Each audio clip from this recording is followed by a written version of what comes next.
So here, why antibiotic only destroy the bacterial cells and not the human cells?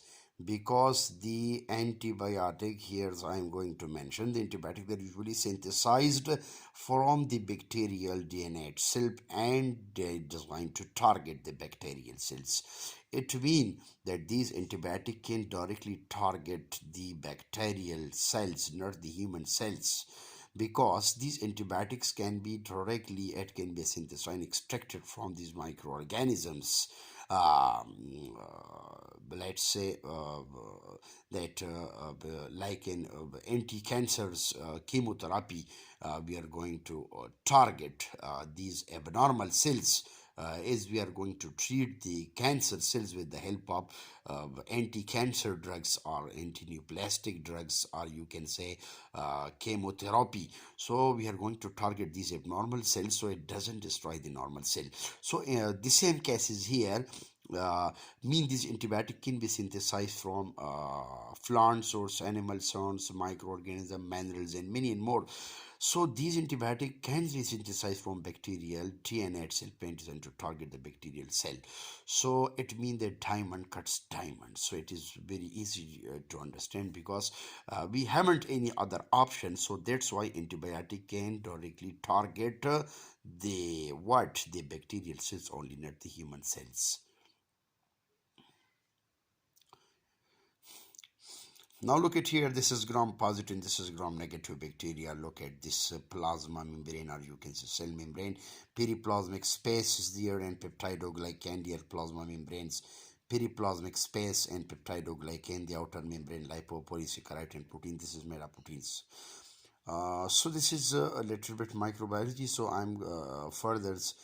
Now, what is antimicrobial agent? So, antimicrobial, what is the basic definition? Antimicrobial agents are those drugs that inhibit the growth or kill the bacteria and other organisms. So, antimicrobial agents, it may be in the form of broad spectrum antibiotic, or it may be in the form of narrow spectrum antibiotic. You can say bacteriostatic and bactericidal. So, they are used to inhibit the growth of microorganism or to kill the bacteria. So here virus, like virus, and you can say protozoans, and many and more. So you can target here the protozoans, fungi. So these are microorganisms. Generally, antibiotic can be classified into two categories. One is broad spectrum antimicrobial agent, and the second one is narrow spectrum antibiotic. So broad spectrum antimicrobial agents, these are the drugs that are effective against the several groups of organisms. So simply we can say that broad spectrum antibiotic have broad spectrum activity. It has the capability to penetrate inside the microorganism and destroy its cell wall completely along with your spores. Simple, you can say that broad spectrum, it has a wide range of bactericidal activity. So broad spectrum antibiotic, these are basically gram positive and gram negative. So mean here's I'm going to mention here like tetracycline. So this is the group of antibiotic. So mean tetracycline, this is very effective against gram positive bacteria, but less effective against gram negative bacteria. Some of them, they are say polysporids and macrolides. So these are broad spectrum antibiotics. It means it has great spectrum of activity, and they are very active against gram negative bacteria. So as we have we can easily differentiate between that which type of antibiotic they are used against gram positive and gram negative, because there is a competition between the microbes and the antimicrobial agents. Now it depends upon on the conditions. So if the antibiotics, they are effective, if the antimicrobial agent, if it become dominant over the microorganism, so it means that you can treat the infection very easily. Now I'm going to the next slide. Look at here. This is narrow spectrum antibiotic. Narrow spectrum antimicrobial agents. So drugs that are effective against one group of organism or few specific organisms. For example, penicillin. So it means, so what are basically penicillin and what is the basic mode of mechanism of actions, how this drug can reach to its target site. So here's I'm going to mention here that the penicillin, basically this is cell wall synthesis inhibitors, and penicillin is used against gram positive bacteria. So it means that penicillin have the tendency to inhibit, to stop the growth of microorganism. So it doesn't mean that the narrow spectrum antibiotic, these are not effective. No, these are effective, but up to some extent depend upon on the condition that we are going to treat the infections. So it is very clear that penicillin possesses a strong activity against gram-positive bacteria. Next. So already we have discussed in previous slides that bactericidal agent is a biologicals or active agent that kill the bacteria. So this is clear. And bacteriostatic mean they're always in dynamic, they're always in motions, they are very effective. And here bacteriostatic mean bacteriostatic agent is a biological or chemical agent that stop the bacteria from reproducing while not necessary to killing them otherwise. So here we can say that bacteriostatic antibiotic, these are also chemical agent to in order to inhibit the bacterial growth from reproducing, from multiplications while not necessary to killing them otherwise. So you can then otherwise you can use, depend upon on the severity of infections, depend upon on the condition of the patients, mean a best practitioners as that who can select a suitable candidate, a suitable drug for a suitable for a specific treatment. This is the major problems which we are facing nowadays. These are the major issues which we are facing: antibiotic resistance. And I think antibiotic resistance, this is somewhat especially the practice which is going on in the Pakistan. So this is completely 100% irrational treatment, so I'm strongly against it. The problem is that there is no proper system, especially in our country. So inshallah we will try our best to improve the levels, how we can use different type of drugs, especially in hospitals. It is very necessary. We should avoid ourselves from antibiotic resistance. Now, what is antibiotic resistance? Antibiotic resistance is simply, we can say that here's if the concentration of the drug required to inhibit or kill the microorganism is greater than normal use, then the microorganism is considered to be resistant to the drug. So it means that here they have mentioned that let's suppose if the concentration of the drug is required to inhibit or kill the microorganisms greater than normal used in the microbe. So simply I can say that sometime it is happened that there are certain microorganisms which are responsible, which can produce certain type of proteins, and these protein disables these protein can directly affect the efficacy of that antibiotic. Yeah, you can say that there are certain microorganism which is the ability to produce a protein, and that protein become disabled that antibiotic to prevent the transport of antibiotic into the cell. So definitely, as I have mentioned in the previous studies, that our main target is to stop the growth of this protein which is produced by these microorganisms. Because now here is a case that there is a competition between these proteins and antibiotic. So we are going to target that specific microorganism. Now if the drug become over dominant, so it mean that the bacteria can be easily destroyed. So simple or target is to inhibit to stop the growth of protein due to the property of DNA and RNA, you can say hereditary material. So to prevent the transport of antibiotic into the cells, so our main target is that. Like as we have discussed, that penicillins as cell wall sense inhibitor, because they're responsible to stop the growth of these microorganisms by block. So for example, mean these are the proteins which are produced by these bacteria, and this protein it become toxic. So when we then it's our responsibility to target this protein with the help of drug. But sometimes these protein disable these antibiotic. That's why the antibiotic produce resistance.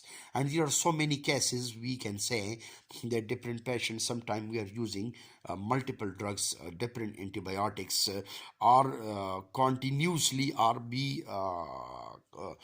sometime due to misuse of drug, or you can say missing misuse of drug, or continuous use of drug. So it become dependent. When it become dependent, so it will definitely with the passage of time, so definitely it will lose its efficacy, and definitely then you can change the brands.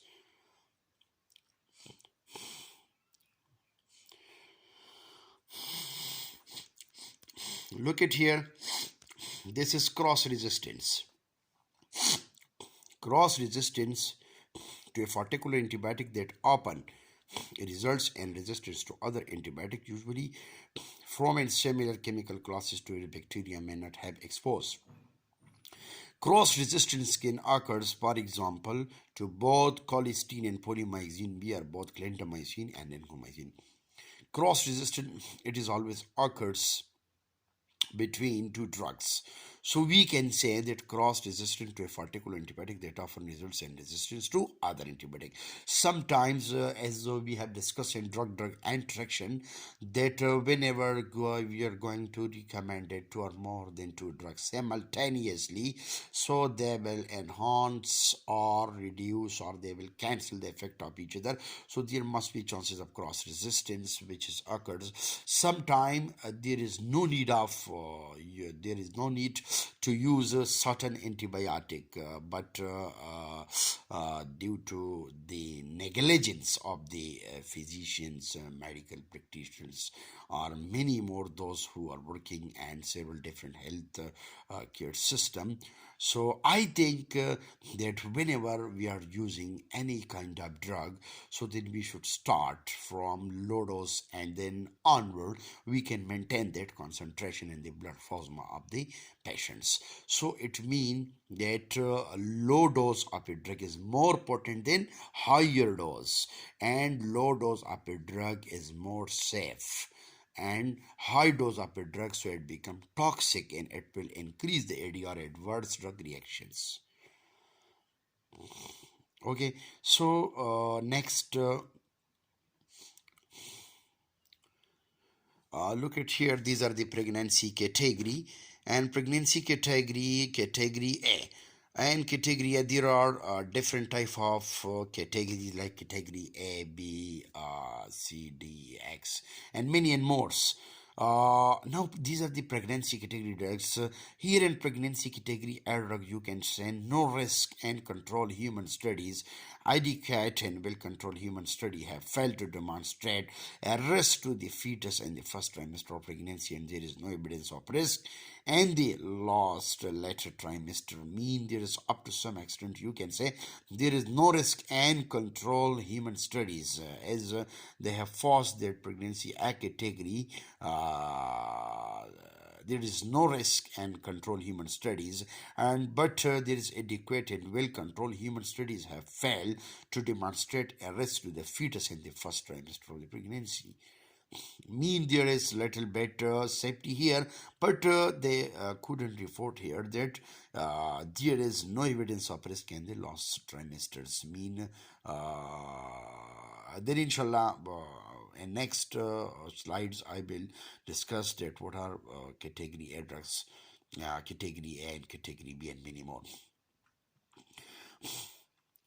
And pregnancy category B, no risk and others. Here and other study, animal reproduction study have failed to demonstrate a risk to the fetus, and there is no adequate and well controlled studies, and pregnant women or animal studies have shown an adverse effect, but adequate and well controlled studies in the pregnant women have failed to demonstrate a risk to the fetus in any trimester. So it means there is a certain ambiguity.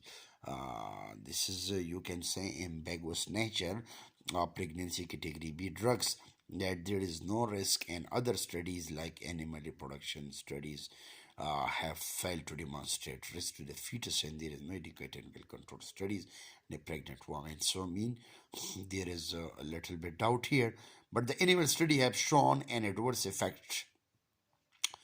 Now, what are the drugs which can be recommended? There are certain drugs which are contraindicated in pregnancy. You cannot use it. If you can use it, so there are certain adverse effects. So then I will, inshallah, I will discuss all these things and they in my next lectures. These are pregnancy category C. Category C mean a risk not ruled out. Animal reproduction studies have shown an adverse effect on the fetus. So it means there may be a chances of what developmental abnormality, and there are no adequate and well controlled study in humans, but potential benefit may warrant use of drug in pregnant women despite potential risk. Mean if you are going to use category C drugs and pregnancy, then it should be used with precautions, or you can directly contact with pharmacist or any drug specialist that can guide you properly. So all these categories, inshallah, I will explain the each and every categories along with the drugs which are included in this category in my next lectures. Here, pregnancy category D, and pregnancy category D, positive evidence of risk. There is a positive evidence of human fetal risk based on adverse reaction. Data from the investigational or marketing experience or studies human but potential benefit may warrant use of the drug and pregnant women despite potential risk. Mean there is up to some extent there may be 100% chances of risk. So the positive evidence of risk, they are directly reported by the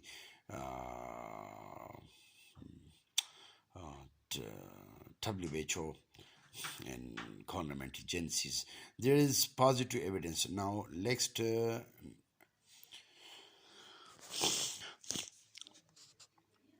pregnancy category X, these are the drugs which are contraindicated in pregnancy. So studies in animals or humans have demonstrated the fetal abnormalities, and there is positive, you can say there is very simple here. Mean these are contraindicated. Those drugs which come under the category that are strongly contraindicated, you cannot use it in pregnancy. So here they demonstrated the fetal, there may be chance fetal abnormalities. There is a positive evidence of human fetal risk based on adverse reaction data from the investigationals or marketing experience, and the risk involved in use of drugs and pregnant women clearly outweigh. Yeah, this is potential benefits, inshallah. Then inshallah, after that I will highlight each and every drug, inshallah, in my next lecture. Thank you for watching this video.